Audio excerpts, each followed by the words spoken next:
Hello, everybody. Ooh, I think a bit more light on the situation would help. Hello, everybody. A bit more light on the situation now. Okay, so this is commenting on Prime Minister Rishi Sunak's keynote address to the Conservative and Unionist Party conference. Methinks it's been held in Manchester this year. For the past dozen odd years, has alternated between Manchester, Birmingham, Manchester, Birmingham. Anyway, I've never been myself. It's never had the honour to be graced by my estimable presence. So it's a widely trailed, this announcement. This is like the worst kept secret since goodness, I don't know, that Prince Charles didn't love Diana or something. So it had been heavily trailed in the media beforehand. Grant Shapps let the feline out of the bag yesterday that HS2 was going to stop at Birmingham, high-speed rail 2. Now, this goes way back to 2009. The outgoing Labour government under Dr. Gordon Brown came up with this genius plan. The Conservative Party, with the Liberal Democrats in coalition under David Cameron, they ran with it. But anyway, the leg to Birmingham is not going to be finished for at least 6 years. 20 years after it's signed off, 20 years. How on earth did it take 20 years to go about 100 miles? It's a shocking indictment for the country that invented the train. George Stephenson is rolling in his grave, the man who in 1825 put the steam engine on rails. And here we are coming up to the bicentenary of that.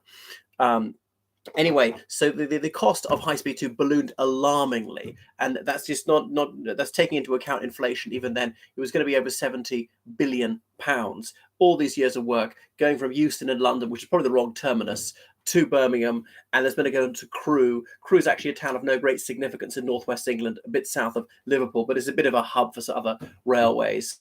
It's not actually a particularly big town in itself, and this was justified for being an England and Wales project. It was meant to connect to the Principality. Not that High Speed 2 was going to go there, but a lot of people from the northern half of Wales would be coming in and out of Crewe and connect to that fast railway line. So it's going to stop at Birmingham. So the people of Brum, well, they're not even that happy because, okay, they can get out to London fast, but they can't get up to Manchester fast. And so it was going to reduce journey times from London to Birmingham from is an hour and a half down to about 50 minutes. So that's significant. And obviously Andy Burnham, the mayor of Manchester, he's Labour, he's deeply displeased about the situation. But anyway, it's not going to be a tax-cutting measure. Sunak says they're going to spend it on other things. But hang on, if it's unaffordable, you can't afford that money on anything. But it's probably not very good value for money is the thing. I think it's made the mistake to put all the eggs into one basket, one enormous flagship project rather than several smaller ones. The totality of the smaller projects in terms of improving transport efficiency might have been greater than one gigantic project that was maybe too much of a vanity project. So that's been announced, and probably the right decision, I'm afraid to say. Obviously, I would like to see high-speed rail go from London to North Britain or something, but it's just too expensive at the moment. And put it into tax cuts. I will put it into tax cuts, so paying off more interest rates and things like that. Probably to improve connectivity in northern England across the Pennines. That's one of the things that's going to be put into £1 billion for some high-speed rail thing in Wales, which the Welsh government has welcomed. That's also under a socialist maladministration. So there weren't even that many Conservative activists attending the conference, partly because the atmosphere is somewhat sepulchral. This may be the last one before the general election. Some people think he's going to go early in May, but I don't think he is myself. I think he's going to stick till December, the last possible minute, allow things to go wrong for Labour, things to go right for the Conservatives. It can't get that much worse than it is at the moment. But admittedly, some of his common sense on going slow, on transitioning to all green energy, that has played well. So Labour's having to argue to make poor people poorer by going for all renewable before it's affordable. And Rishi Sunak is the one who's actually showing some concern for those on modest incomes. He's not completely in hock to environmentalist, anti-capitalist ideology.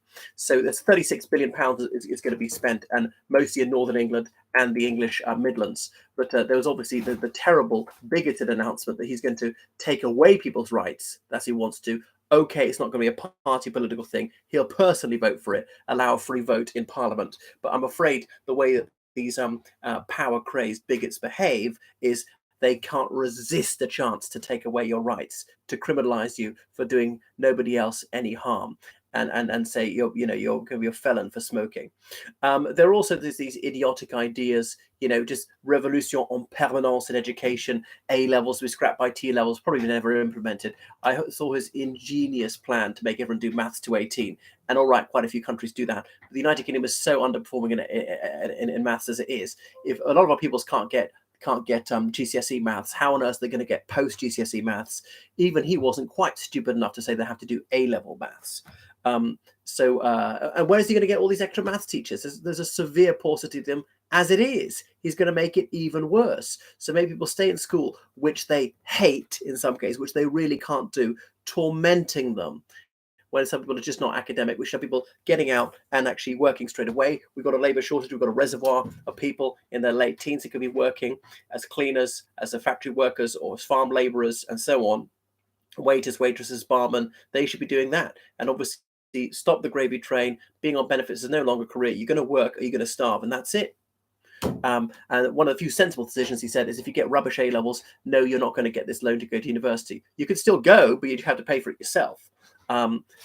Anyway, because we have lots of people who bomb out on their A levels, still go to university, rack up £30,000 worth of debt of the fees, which the taxpayer has to pay. Then the person's going to repay when they start earning a certain salary. If it's not repaid after 25 years, it's going to be wiped.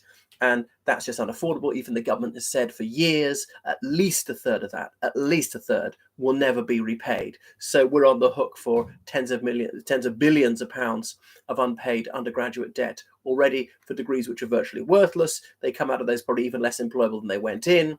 And it's just bad news for everybody. So these were some of his statements. Why was he saying this? Did he actually believe it's making life better? Probably. And perhaps surprisingly is his good wife, Akshata Murthy. She introduced him. She delivered an oration. I've never heard her voice before. Talked about him and how that they're best friends and all the rest of it, to humanize, to make a little bit relatable. She's a very elegant lady. Nobody's had a bad word to say about her. And all right, she's got shares in Infosys, her father's company, Information Systems, which is a huge IT company, which has got an office in Moscow even during the war. So she was profiting from that. I think she's divested herself of that. And that was going to Sunak's household. And that was ethically suboptimal, to say the least. But I believe that situation has been redressed. Okay. So these were the things. Why is he doing that? He might just be for electoral advantage. People have read the psephological tea leaves and may say this will play well with swing voters, and some of that will work. So maybe these more minor transport projects in Northern England might actually get through to some of those red wall seats, most of which are going to go back to Labour anyway, but might stem the tide slightly. There's that Rutherglen by-election next week, next Thursday, in North Britain, and OK, High Speed 2 wasn't going to get there. But we'll see how the Conservative Party does there. It's really a straight fight between the SNP and Labour, but does the Conservatives go up or down? A little bit, probably down. And that will be a litmus test of what this is going on. But his policies were particularly relating to England because, of course, they're hires in Scotland. The confusing thing is Westminster controls the UK, but especially England. The Prime Minister's for the United Kingdom, but particularly for England, and so on. All right. Thank you so much for watching my channel. Please make sure you subscribe on Patreon, donate on PayPal. Goodbye, everyone. Toodaloo.